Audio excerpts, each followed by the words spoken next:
Hotep Chakamit. Aujourd'hui, nous allons parler des maisons hantées. Alors, qu'est-ce qu'une maison hantée et comment est-ce que cela se manifeste? Quelles sont les causes? Et surtout, que faire si votre maison est hantée? Une maison hantée, c'est une maison qui est habitée par des présences qu'on ne maîtrise pas. Votre maison est habitée par des entités que vous ne maîtrisez pas, par des esprits que vous ne maîtrisez pas. Et ces entités ou ces esprits vont foutre le bordel dans votre maison et vont vous rendre la vie difficile en quelque sorte. Ce qu'on appelle une maison hantée. Qu'est-ce qui cause généralement la maison hantée? Qu'est-ce qui fait que la maison soit hantée? La maison va être hantée d'abord à cause de vos propres expériences. À cause de vos propres expériences. Des expériences que vous aurez vous-même créées. Des expériences que vous-même, des choses que vous aurez vous-même provoquées. Des portes que vous aurez vous-même ouvertes. Des esprits que vous aurez vous-même invités dans votre domicile.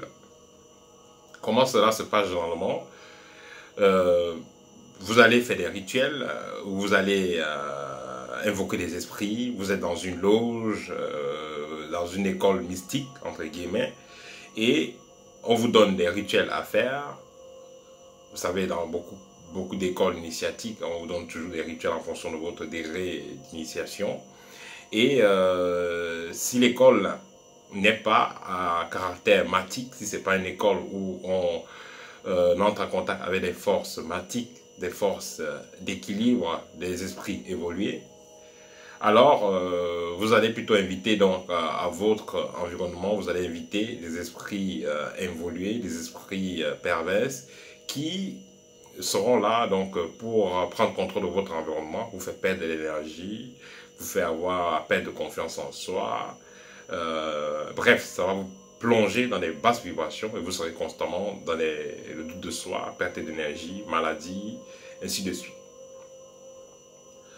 Donc, à cause de votre ignorance, à cause des expériences que vous allez donc faire, qui ne seront pas des bonnes expériences pour la plupart du cas, donc vous allez ouvrir un portail mystique qui fera en sorte donc, que des entités que vous ne contrôlez pas, des entités nocives, puissent avoir accès à votre environnement.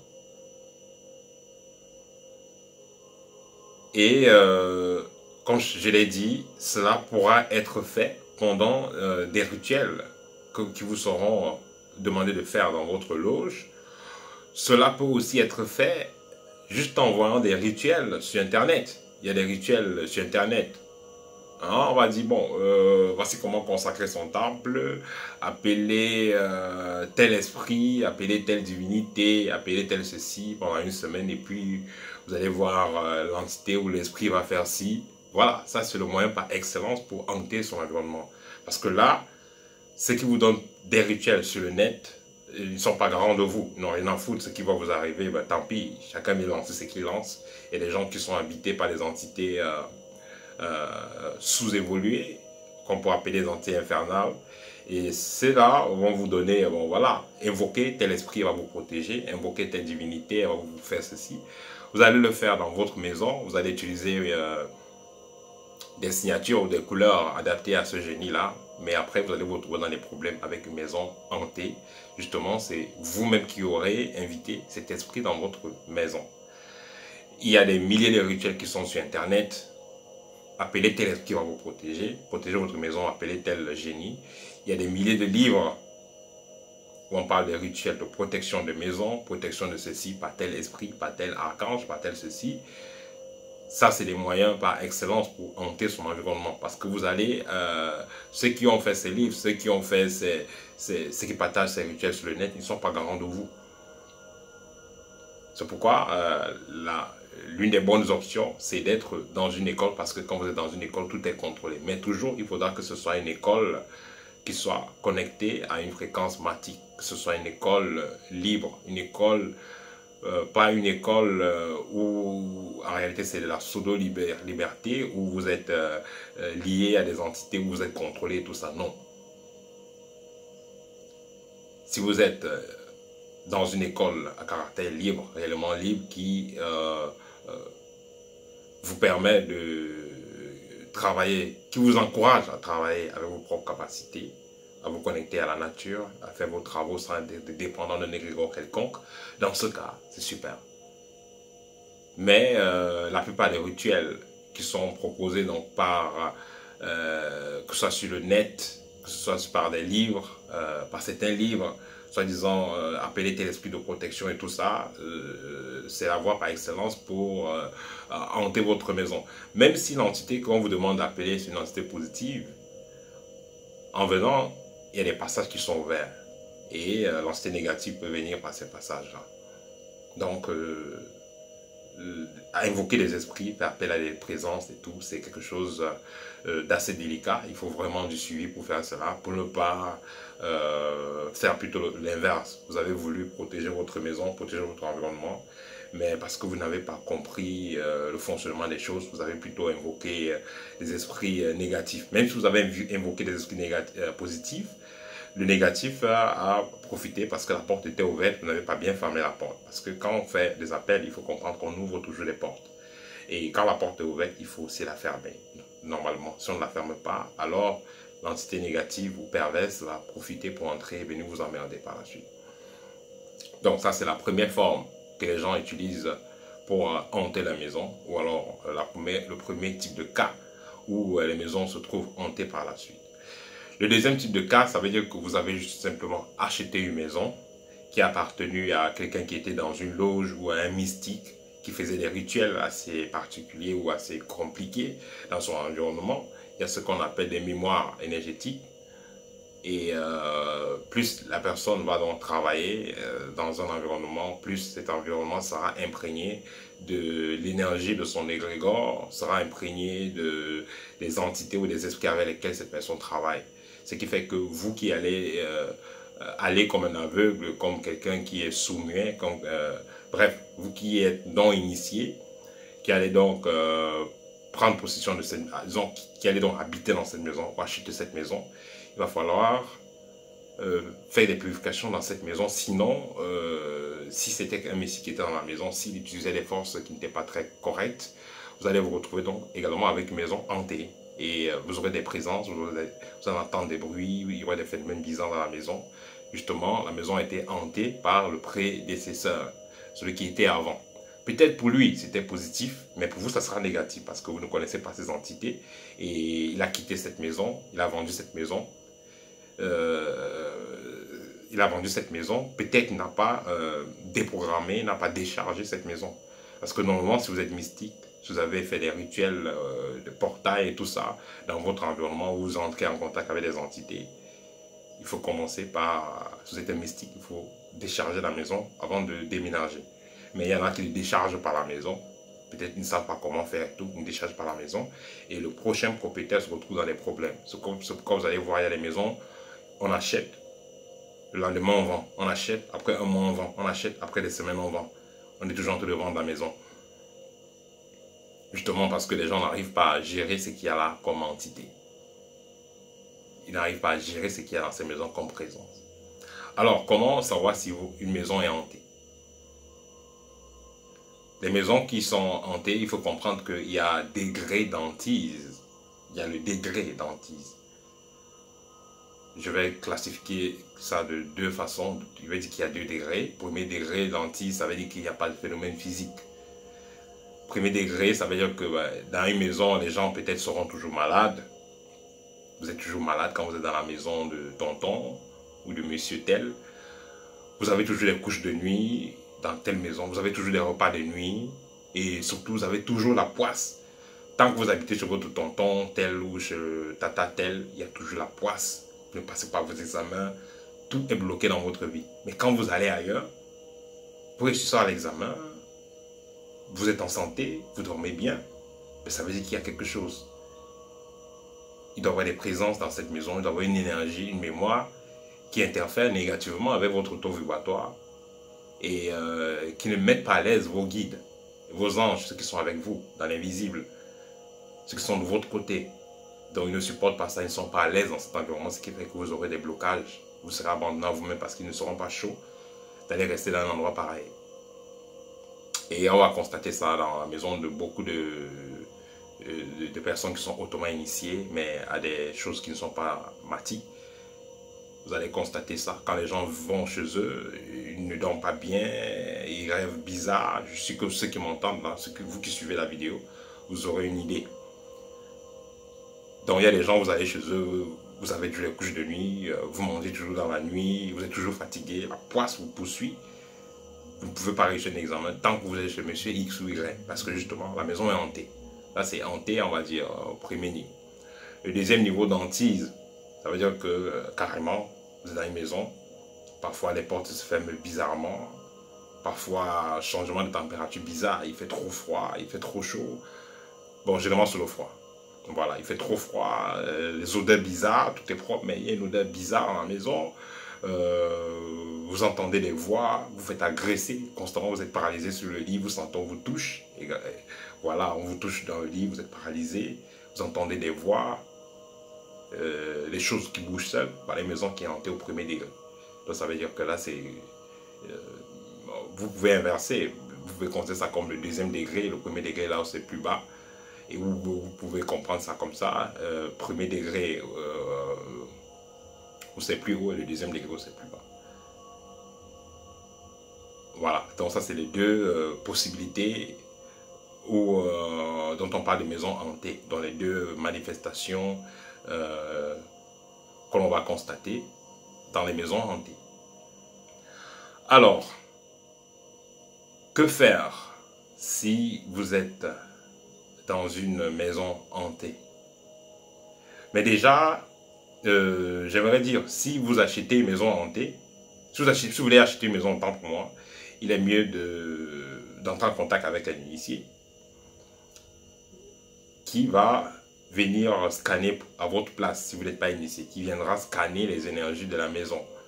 Et il pourra vous dire, est-ce que voilà, on peut purifier la maison ou pas. Soit, il vous dira s'il peut purifier la maison, ou il vous dira comment vous pouvez purifier la maison vous-même.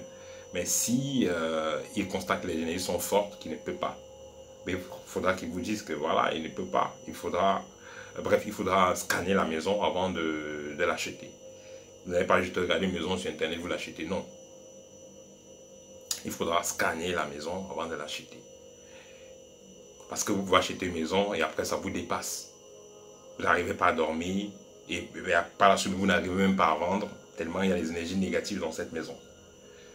Il y a des cas aussi où on va avoir des maisons où il y a des maisons où il y a eu des crimes. Quelqu'un a été assassiné dans une maison, quelqu'un a été brûlé, quelqu'un s'est pendu dans une maison. Il y a des énergies très fortes dans cette maison. Et même dans la tradition kamique, quand il y a une mort dans une maison, on purifie la maison, on purifie les membres de la famille. Parce qu'il y a une énergie qui vient avec. L'énergie de la mort qui est là, il faut donc faire partie de cette énergie-là. Et dans certaines maisons, dans certaines familles, il y a une mort quelque part, on ne fait pas de nettoyage énergétique et puis on continue à vivre. Ou alors même, dans certains cas, si la personne est morte de façon tragique, pour ne pas traumatiser les gens qui sont là, ben, ils vendent la maison, ils partent. Ils ne vont pas dire que la maison, quelqu'un s'était pendu là, ou bien quelqu'un s'est suicidé là. Non, ils ne diront pas. Ils vont vendre. Mais vous allez acheter la maison et constamment, le fantôme de la personne qui était dans la maison, viendra, qui est mort dans la maison, viendra vous emmerder. C'est pourquoi il faudra scanner sa maison avant de... scanner une maison avant de l'acheter. Voilà.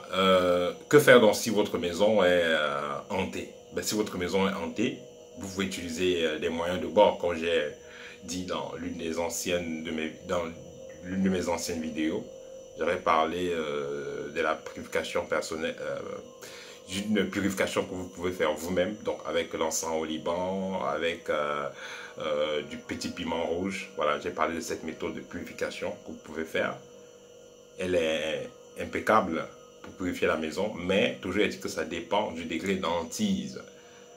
Ça dépend du degré d'hantise de la maison.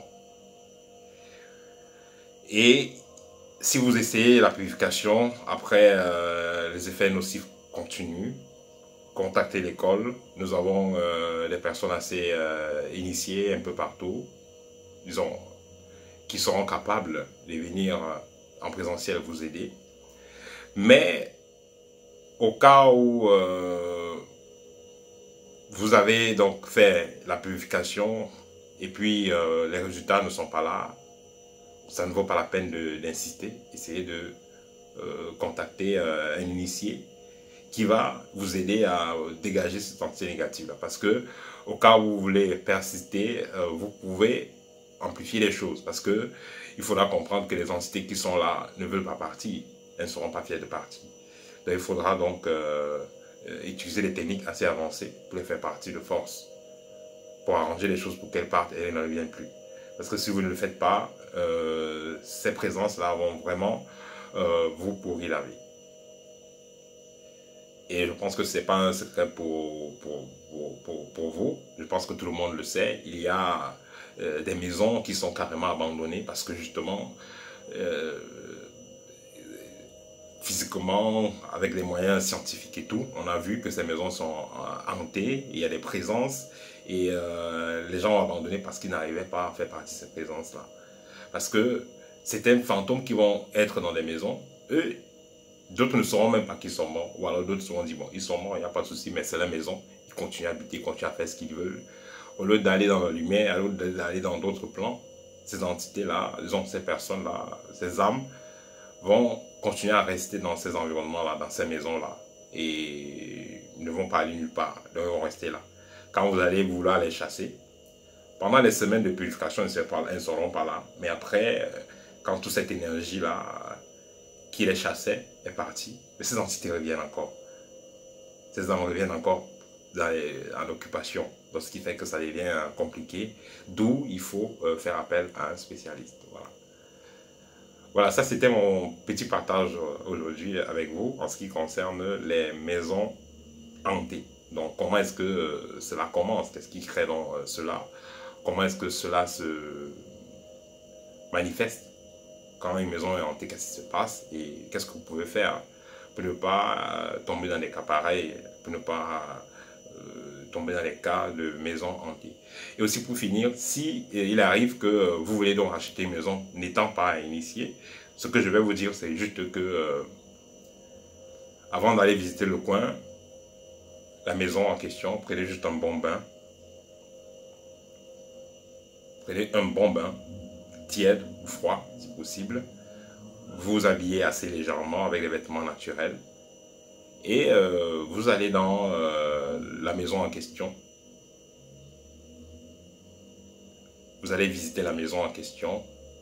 Si possible, vous allez pieds nus. Voilà, vous essayez de visiter la maison en question. Vous restez dans le calme et vous ouvrez le cœur. Vous faites confiance à votre intuition. Et là, c'est sera difficile que vous vous trompez parce que là, vous serez pieds nus, vous serez lavé. Donc, vous serez assez ouvert énergétiquement et vous pourriez, vous êtes capable de ressentir qu'est-ce qu'il y a dans cette maison. Est-ce que c'est bon, est-ce que c'est pas bon? Ayez confiance en vous parce que vraiment, toute cette capacité-là. Ayez confiance en vous. Essayez d'ouvrir le cœur et après 5 à 10 minutes, vous-même vous saurez est-ce que les énergies sont bien ici, est-ce que c'est pas bien, voilà, vous le saurez. Voilà. Ben, au cas où vous n'arrivez pas à le faire, c'est pas grave, il faudra juste faire l'effort de contacter un initié pour qu'il puisse faire le scanner à votre place afin de savoir est-ce que cet endroit est positif ou pas. Voilà, ça c'était mon partage pour aujourd'hui. Au TEP et à bientôt.